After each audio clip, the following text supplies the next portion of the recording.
নমস্কাৰ। আজি এই ভিডিঅ'টোৰ জৰিয়তে মূৰৰ বিষ কি কাৰণে হয় আৰু ইয়াৰ হোমিওপেথিক মেডিচিন কি ইউজ কৰিব পাৰি তাৰ বিষয়ে ক'বলৈ ওলাইছোঁ।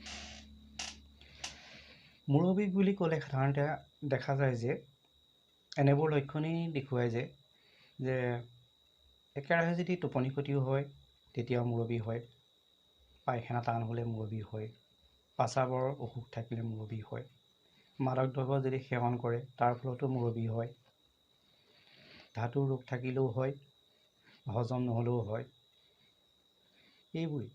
এইবোৰেই হৈছে মূৰৰ বিষৰ লক্ষণ। তাৰ কাৰণে হোমিওপেথিক মেডিচিন আমি দুটা ইউজ কৰিব পাৰোঁ। এক নম্বৰ হৈছে চেংগুইনিয়া নাইট, 2 নম্বৰ হৈছে ৰিলেক্সো হেড। ৰিলেক্সো হেড ড্ৰপছটো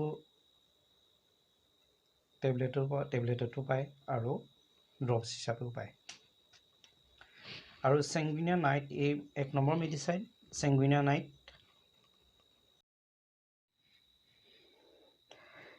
নাইট মেডিচিনটোৰ পটেঞ্চি 30 ব্যৱহাৰ কৰিব লাগে আৰু ইয়াৰ লক্ষণবোৰ হৈছে এনেধৰণৰ: সময়ে সময়ে মূৰৰ বিষ হৈ থাকে আৰু মূৰৰ বিষৰ লগতে বমি হয় আৰু কেতিয়াবা ৰাতিপুৱা খুব বিষ হয় আৰু এই বিষ আবেলিলৈকে থাকে।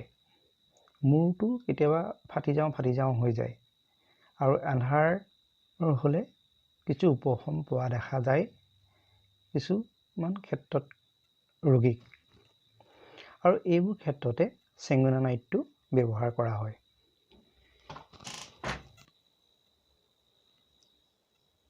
দুই নম্বৰটো মেডিচিন হৈছে ৰিলেক্সো হেড ড্ৰপছ। এই ৰিলেক্সো হেড ড্ৰপছটো 5টা মেডিচিন ইউজ কৰি পেলাই বনোৱা হৈছে। 1 নম্বৰ হৈছে আৰ্চি ভাৰ্চিকুলা, 2 নম্বৰটো হৈছে উষ্ণে বাৰাবাটা, 3 নম্বৰটো হৈছে চিৰডন, 4 নম্বৰটো হৈছে স্পাইজেলিয়া, 5 নম্বৰটো হৈছে ইগনেচিয়া। এটা কথা হ'ল এই মেডিচিনসমূহে কেনেদৰে কাম কৰিব আৰু ইয়াৰ লক্ষণসমূহ কি কি। 1 নম্বৰ মেডিচিন হৈছে আৰ্চি ভাৰ্চিকুলা। এই মেডিচিনটো বিশেষকৈ পেটত যদি গেছ থাকে বা পেটত জ্বলন হয় তেতিয়া এই মেডিচিনটো ইউজ কৰা হয়, কাৰণ পেটত গেছ আৰু জ্বলা পোৰা কৰিলে তেতিয়া আমাৰ মূৰৰ বিষ হয়। ইয়াৰ উপৰিও চাইনাছৰ যদি প্ৰব্লেম থাকে তেতিয়াহ'লে এই মেডিচিনটো ইউজ কৰিব। কেতিয়াবা আকৌ চকুৰে ধোঁৱা কোৱা দেখা। 2 নম্বৰ মেডিচিন হৈছে চিৰডন।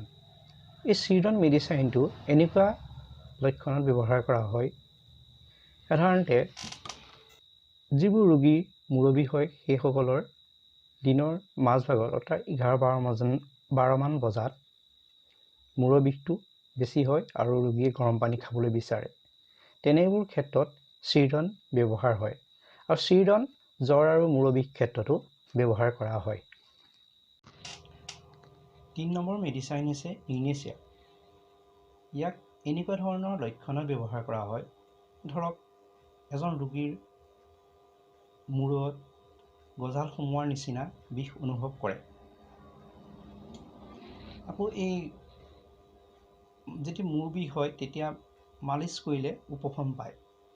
ইয়াৰ উপৰি স্নায়ৱিক ৰোগীৰ ক্ষেত্ৰত এই মেডিচিনটো খুব ভাল কাম কৰে। 4 নম্বৰ মেডিচিনটো হৈছে স্পাইজেলিয়া। ইয়াৰ লক্ষণবোৰ হৈছে এনেধৰণৰ: এই নিৰ্দিষ্ট সময়ৰ মূৰে হয়, মূৰৰ মাজত বেছি বিষ হয়, মূৰৰ বিষটো এনেকুৱা যে ভয়ানক হয় আৰু ধৰফৰণি হয়।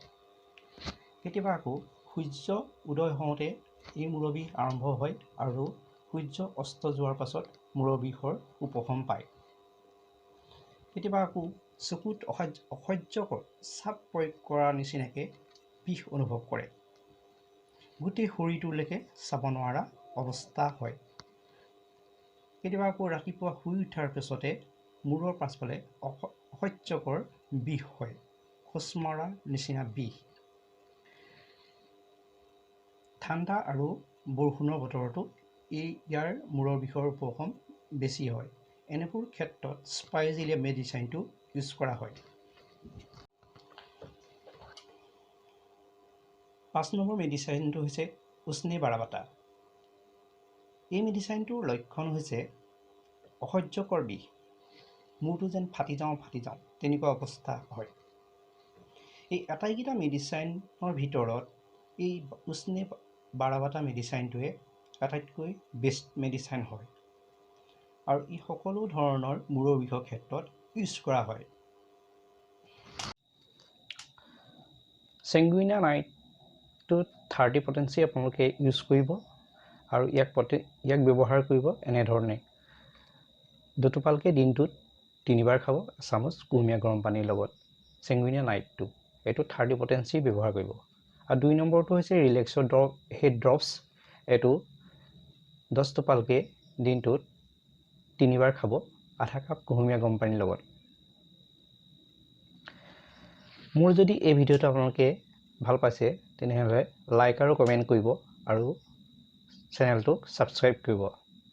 ধন্যবাদ।